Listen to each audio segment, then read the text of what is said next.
down 27-10 at the start of the fourth quarter. They battled back to within 3. Brady with 3 touchdowns on the day. But back to Mahomes, looking like an MVP. He finished the day with 462 yards, 3 touchdowns, and their 10th win. Steve, Mahomes had his 5th career 400-yard day. What about this performance stood out to you? Well, you just get a sense, I said earlier in the season that the only team that's going to beat the Chiefs are themselves. Coming out of the huddle, and I remember being the attendance of 1 at the Ravens game with the Chiefs, and I said, no, they got so many options. They can come from everywhere. And really, they're the only ones that can slow themselves down. Defenses that play them every week are on their heels. And the only way they get beat is if they allow themselves to have defenses lean forward. Look at this. Start the game. Tyreek Hill, they're worried about him sideline to sideline, end zone to end zone. They have to protect every inch of pay dirt. Look at Patrick Mahomes backing up. 3rd and 2, conversion. You think you have a great defense, you got everybody covered. Look at like Thomas Lott running down the line in 1970s Oklahoma with the veer option. How are you going to stop a quarterback that can do that and then running out the game? Who do you put the ball in whose hands to go do it? No, you're not going to run the football. Just put it in Pat's hands. And does he know to get down in bounds and make sure to run the clock out? Nobody is going to beat this team except for the Kansas City Chiefs. That's how explosive they are. And how would you like to be a defensive coordinator in a defense trying not to be on your heels and have a chance to stay in the game? Who's going to outscore the Chiefs is the real question.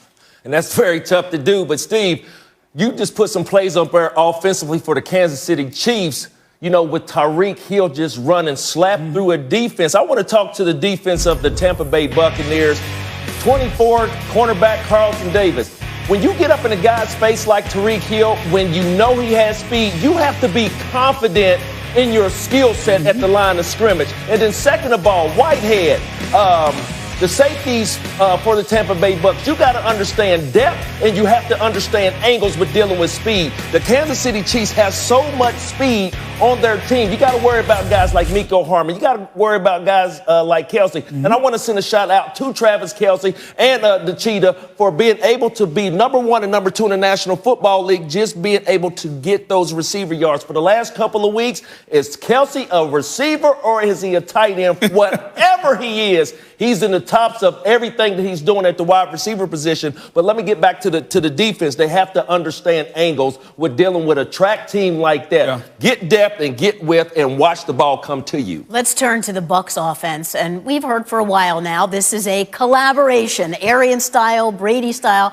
How's it going in week 12? Well, it's still a work in progress. And there seems to be a narrative out there that it's either Bruce Arians' fault or Byron Leftwich's fault. And usually reality always lies somewhere in the middle. Could the plays be better? Sure. Could the execution be better? Sure. But no one seems to want to point the finger at the 9-time Super Bowl participating, 6-time Super Bowl winning quarterback Tom Brady. Tom Brady hasn't played well. He's predetermining some of his throws. He's seeing, I'm not going to say he's seeing ghosts, but the rush isn't always there as he is seeing it. Tom Brady has to play better. And I think people around the league want to make excuses and say, well, it's Bruce, well, Steve, it's Byron and Tom. Listen, sometimes the guy is just not playing well. Yes, he's the greatest quarterback of all time, but can we just say this on this program? He's great, but he is not playing well at all. And maybe, just maybe, that's the problem, and it's not all on Byron Leftwich or Bruce Arians, Steve. No, I think Byron and Bruce would like to be more explosive, Boog. I think that they would like to be more expansive. And Tom is playing a really kind of, last week when I was there in the Monday night game, they're playing a horizontal game. It's dink and dunk.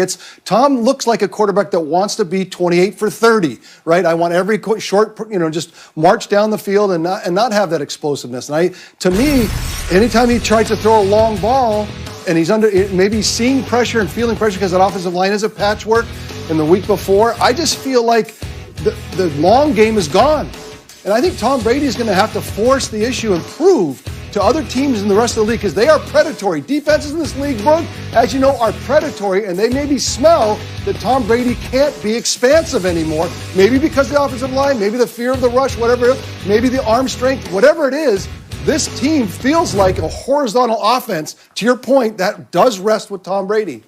Well, and Stephen, to your point, in the highlights there, you just showed the interception that Breeland picked. Why would you throw a 50-50 jump ball to Scotty Miller against Breeland? Breeland is 6'2". Scotty Miller is shorter than Shefty. Why would you throw a 50-50 ball up to him? Yeah, I know.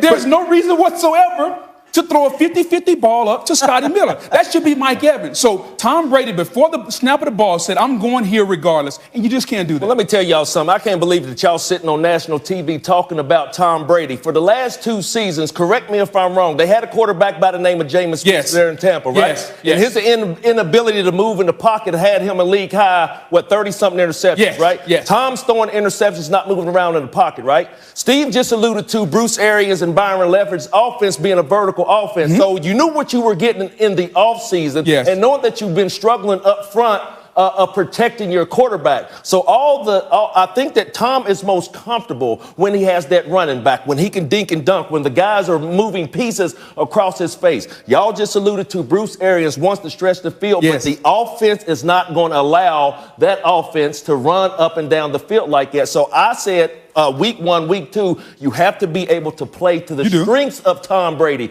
That's by him getting the ball to the running back and have moving pieces in front of him, and I don't see that going down in Tampa right now. To your point about the running back that can catch the ball, Bruce Arians said this before the season ever really got going. He said there are levels to this offense. There's always somebody deep. There's always somebody intermediate, and there's somebody short. You don't always have to throw the football deep. He said that about Jameis Winston. So you mean to tell me that he's not giving Tom Brady any outlets? See, I find that hard to believe, and I just don't want us to be on national TV saying, you know what, Tom, you're good. It's all on Bruce, because that's not the case, and I think that narrative is going around today, and that narrative needs to change. All right, we got it. I have some good news. They have their bye. Finally, the Bucs finally have their bye. Maybe they can get it all working a little bit better. And Adam, you have some more breaking news. Well, if the Bucs wrap up practice or are not at their facility in the afternoon on Wednesday, they'll be home to watch the Steelers-Ravens game, because it's not going to be Wednesday night. It's going to be Wednesday afternoon, 3:40 in the afternoon, an afternoon game. So we've got Monday Night Football tonight, Wednesday afternoon football this week, and that gives the teams a little bit more time to get ready. My understanding is, and this is unconfirmed, it had something to do with obviously wanting the teams to have more time, but also because there's a Christmas tree lighting ceremony on Wednesday night. And so they wanted to move up the game. Is that in New York? That's in New York. Okay. Yeah, you need a ticket. Have any idea you need a ticket to attend, booger. And short guys like me are welcome. Do you have any idea, Adam, where we can see that game? I don't know yet. I love it. There you go. Stay tuned. All right, so we have probably more breaking news, plenty to get to from Sunday, and of course, getting you set for our game tonight from our home here in the Seaport District at Pier 17, brought to you by Chase. Rainy here in New York City, rainy in Philly. It's not going to stop Russell Wilson and company. We're in